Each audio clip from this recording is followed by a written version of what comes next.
friends, welcome to my YouTube channel, The Journey of Mathematics with Science.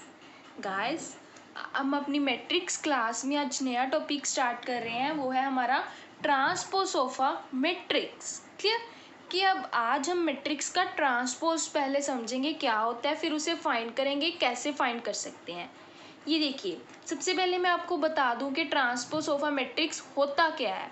उसकी एक simple definition है, ये देखिए, the matrix obtained from any given matrix A by interchanging its rows and columns. क्या कह रहा है वो कि हमें जो मैट्रिक्स ऑब्टेन्ड हो किससे, जो हमारी एक गिवन मैट्रिक्स है। सपोज ए कोई मैट्रिक्स है जो हमें गिवन है, ठीक है। अब इससे ही हमें एक न्यू मैट्रिक्स ऑब्टेन्ड होगी। कैसे ऑब्टेन होगी? By interchanging its rows and columns.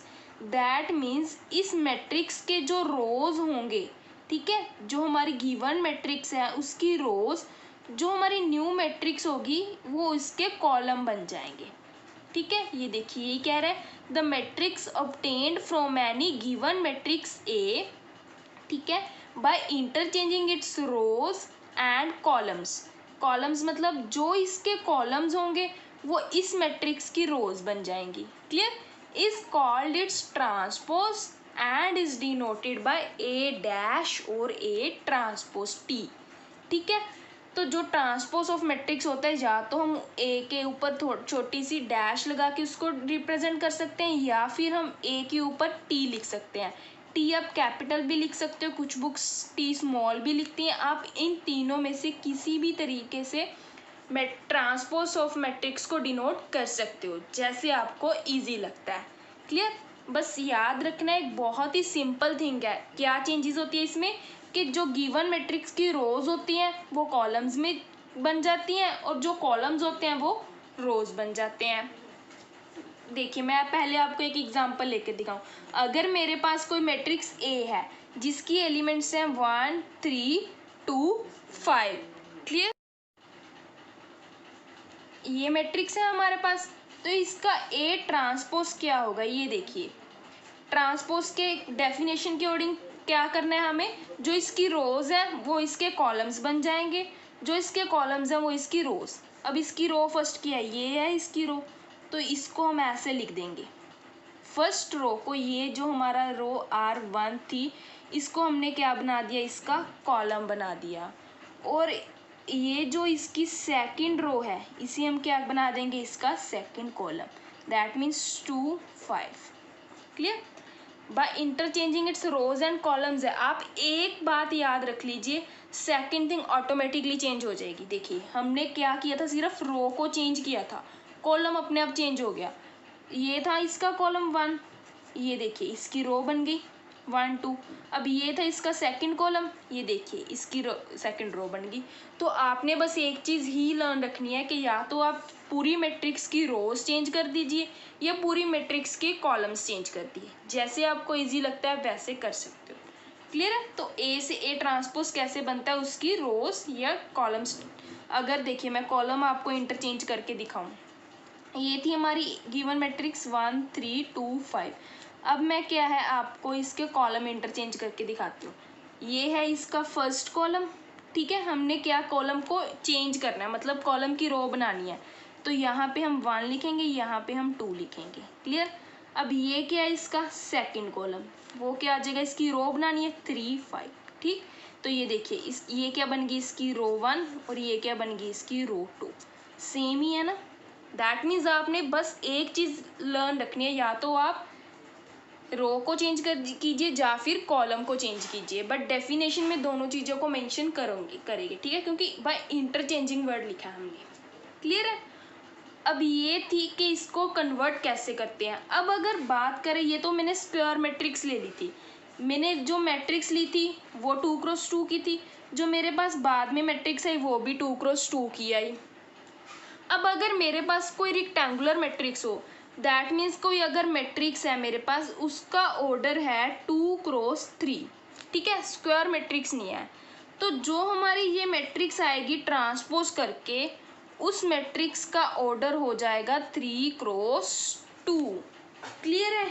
मतलब अगर हमारी कोई जनरली मैं बात करूं M क्रॉस N मैट्रिक्स है तो उसके ट्रांसपोज का जो ऑर्डर होगा वो क्या होगा, N क्रॉस M। ठीक है, इसकी भी मैं आपको एक एग्जांपल बता देती हूँ। इसकी एग्जांपल इसी में आगे हमारे नेक्स्ट टॉपिक में कवर करवा दूंगी। क्लियर? अदरवाइज वीडियो ज़्यादा लंबी हो जाएगी। तो देखिए हमारा नेक्स्ट टॉपिक है properties of a transpose of matrix. अब हमने सीख लिया कि ट्रांसपोज क्या होती हैं। अब आएगी इसकी प्रॉपर्टीज के मतलब क्या चीज़ें इसमें अप्लाई होती हैं। क्लियर? तो फर्स्ट प्रॉपर्टी है इफ ए डैश मतलब A transpose is a transpose of matrix A then, कि अगर ये ए डैश ए मैट्रिक्स का ट्रांसपोज है, अब उन्होंने गिवन दे दिया हमें कि ए डैश इसका ट्रांसपोज है, तो हमारे पास क्या होएगा, then A dash of dash is A. That means कि अगर हम किसी मैट्रिक्स का पहले ट्रांसपोज करें फिर उसके बाद जो रिजल्ट आएगा बाद में उसी का ट्रांसपोज कर दें तो हमारे पास वही हमारी गिवन मैट्रिक्स ए ही आ जाएगी। क्लियर? इसकी मैं एग्जांपल ले लेती हूँ।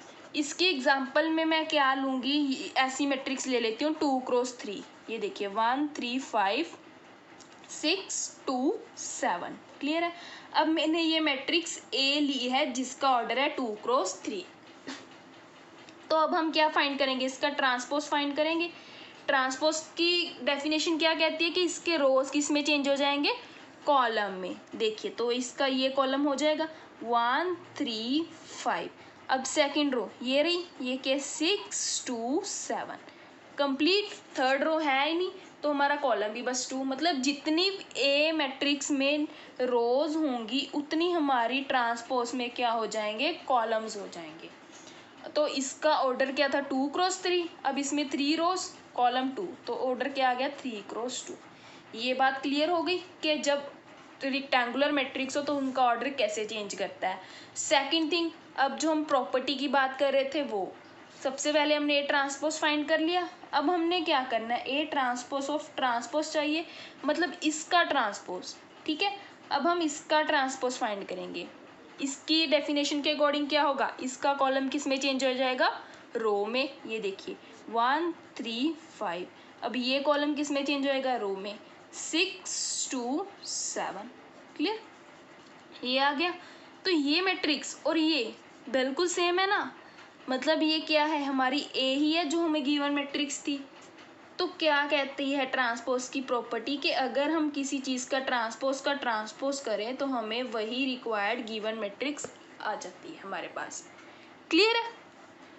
अब देखिए हमारी नेक्स्ट प्रॉपर्टी ये क्या कहती है, if A and B dash B the transpose of a matrix A and B respectively then, कि हमें ए मैट्रिक्स का ट्रांसपोज क्या चीज़ गिवन है, ए डैश। बी मैट्रिक्स का ट्रांसपोज क्या गिवन है, बी डैश। तो क्या होता है हमारे पास जो ए प्लस बी, अगर मैं पहले दोनों मैट्रिक्स को ऐड करूं बाद में उसका ट्रांसपोज कर दूं, वो किसके इक्वल होगा, A transpose plus B transpose के। क्लियर है? जिसमें उन्होंने क्या कंडीशन दी है कि A and B being of the same type. Same type means इनका ऑर्डर सेम होना चाहिए। और क्योंकि वो तो आपको ऑब्वियसली पता है कि एडिशन तभी हो सकती है अगर उनका ऑर्डर सेम हो। तो यहाँ पे भी जो ए एंड बी है सेम ऑर्डर मतलब सेम टाइप के होने चाहिए, तभी ये प्रॉपर्टी होल्ड कर सकती है। क्लियर है? इसकी भी देखिए, अगर आपको तो मैं एक एग्जाम्पल लेके आपको बता देती हूँ। क्लियर है? तो सबसे पहले क्या है, हम ए मैट्रिक्स लेते हैं कोई। सपोज मैंने ली 2 क्रॉस 2 की मैट्रिक्स 1 2 3 5 और बी मैट्रिक्स मैंने ली 3 6 7 5। क्लियर?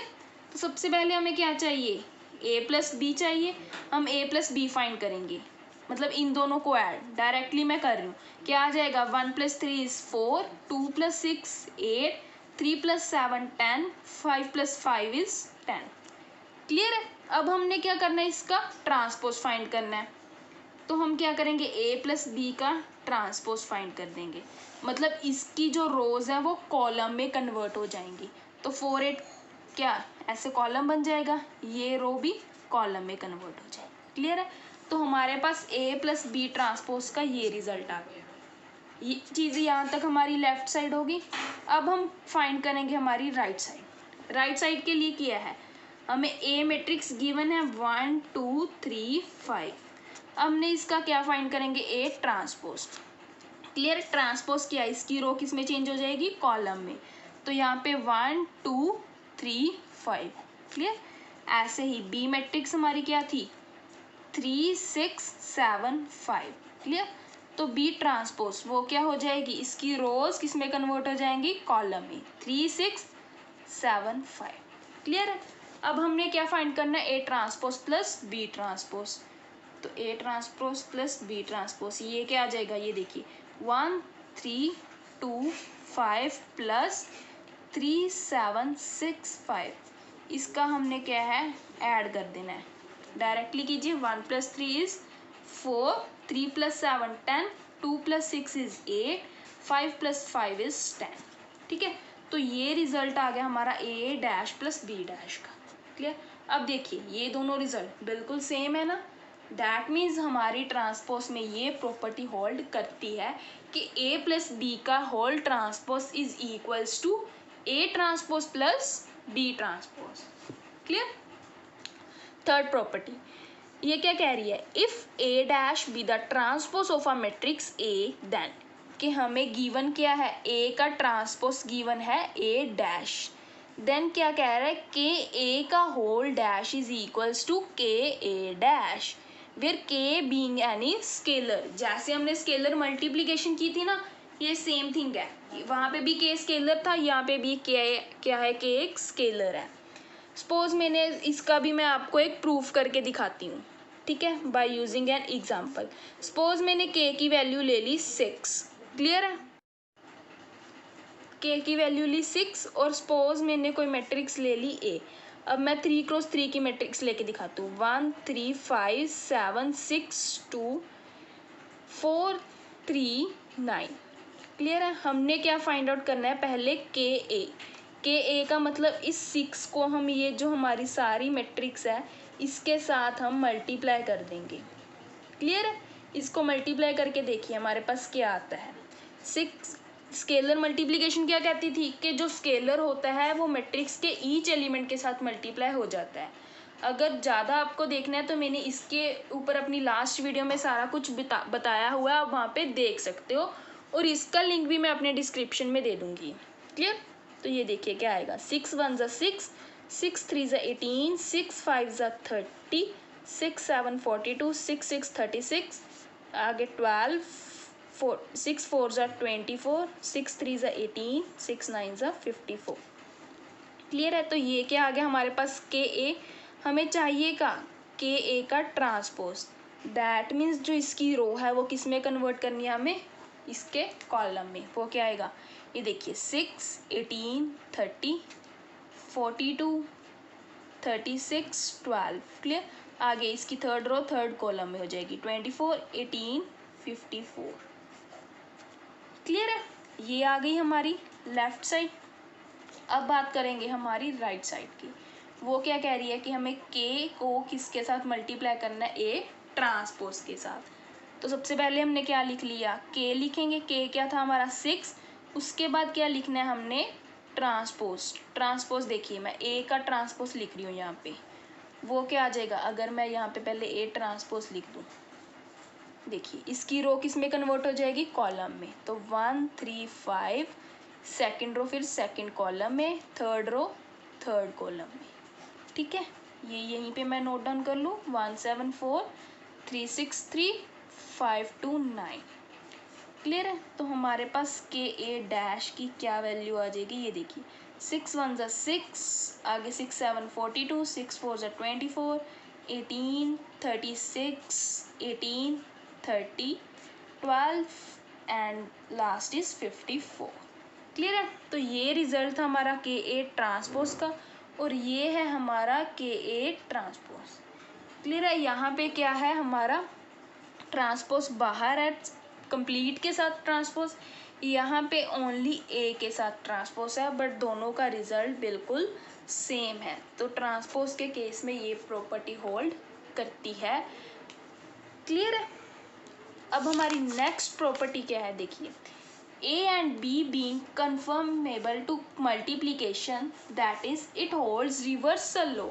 क्या कह रहा है वो कि ट्रांसपोज के केस में रिवर्सल लॉ होल्ड करता है। रिवर्सल लॉ का मतलब देखिए, रिवर्स क्या होता है, ऑपोजिट, उल्टा कर देते हैं हम किसी चीज़ का।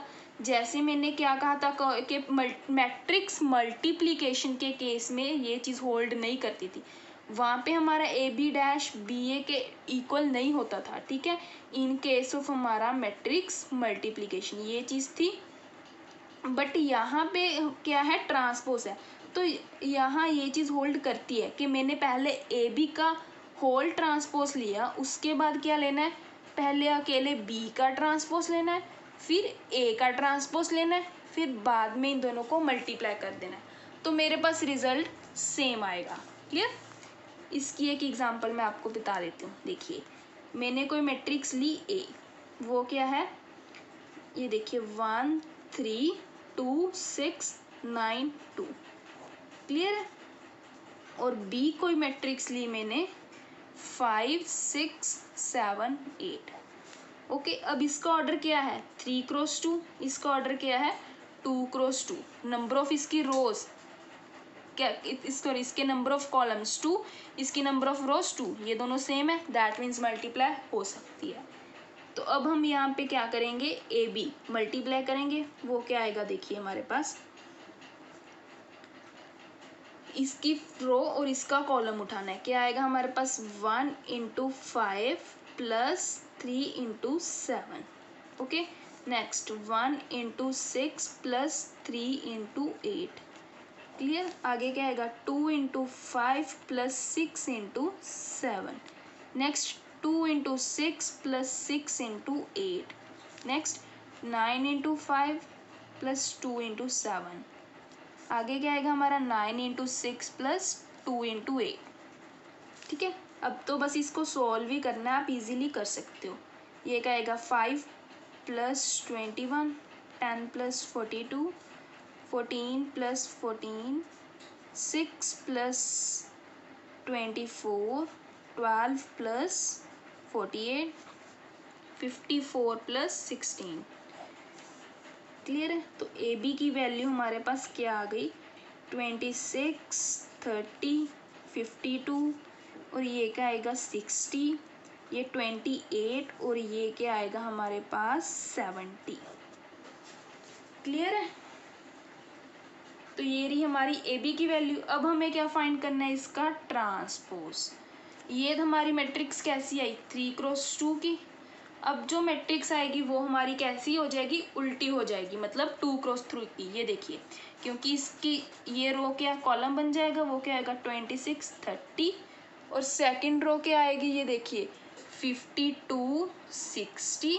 नेक्स्ट क्या आएगा हमारा 28, 70। क्लियर है।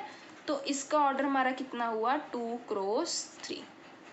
क्लियर, बिकॉज इसमें 2 रोज और 3 कॉलम है। ओके, तो हमने अब नेक्स्ट क्या फाइंड करना है, ये देखिए। सबसे पहले हमें क्या फाइंड करेंगे, बी ट्रांसपोज। बी ये रही मैट्रिक्स, बी मैट्रिक्स को लिख लेते हैं, वो क्या है 5 6 7 8। आगे क्या फाइंड करेंगे हम, इसका बी ट्रांसपोज, क्या हो जाएगी, इसकी रोज कॉलम में कन्वर्ट, 5 6 ऐसे। ठीक है, और उसके बाद ए क्या थी हमारे पास 1 3 2 6 9 2। क्लियर है। तो इसका ट्रांसपोज क्या आ जाएगा हमारे पास 1 3, ये रो इसमें कॉलम है 1 3 2 6 9 2। क्लियर है।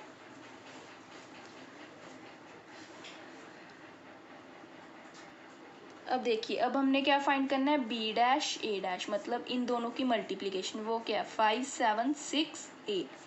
ठीक है, ए डैश क्या है 1 2 9 3 6 2।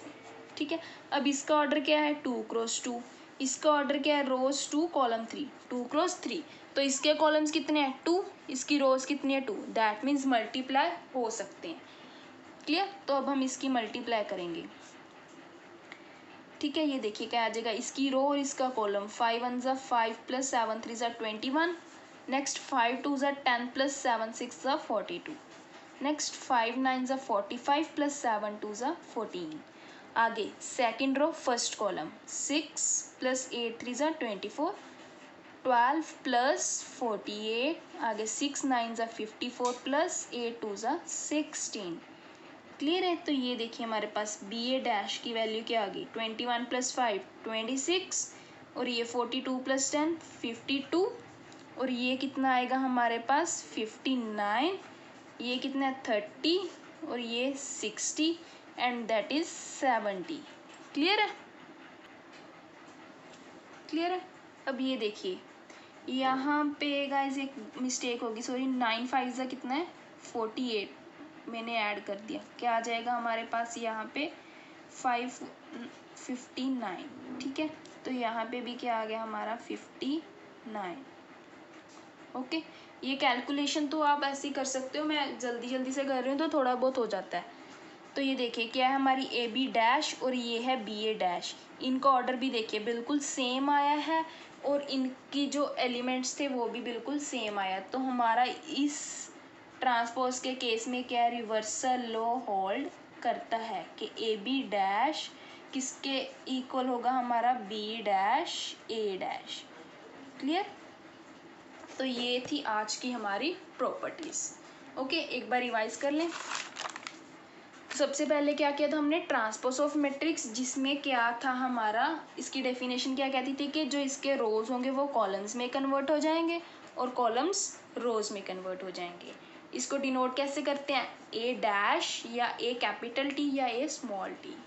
प्रॉपर्टीज क्या है, फर्स्ट प्रॉपर्टीज क्या कहती है कि ए ट्रांसपोज का ट्रांसपोज क्या देगा हमें, वही गिवन मैट्रिक्स ए। सेकंड क्या कहती है कि अगर ए का ट्रांसपोज ए डैश या बी का बी डैश है तो ए प्लस बी का होल डैश किसके इक्वल हुआ, A dash plus B dash. Third is if A dash B the transpose of a matrix A, then K A का whole dash किसके equal होगा, के A dash के। ठीक, where K is a scalar. And fourth properties कि it holds reversal law, that means A B का whole dash किसके equal है, B dash multiply A dash. Clear है। तो ये था हमारा आज का topic, transpose of a matrix with its properties. अगर आपको ये मेरी वीडियो अच्छी लगी हो तो इसे लाइक करना और ऐसे ही मेरे चैनल को सब्सक्राइब करना, सो दैट आपको आने वाली अगली वीडियोस आपको शो होती रहे, और आपके राइट साइड पे जो नोटिफिकेशन बेल है उसे ज़रूर प्रेस करना। Clear. Okay guys, thank you.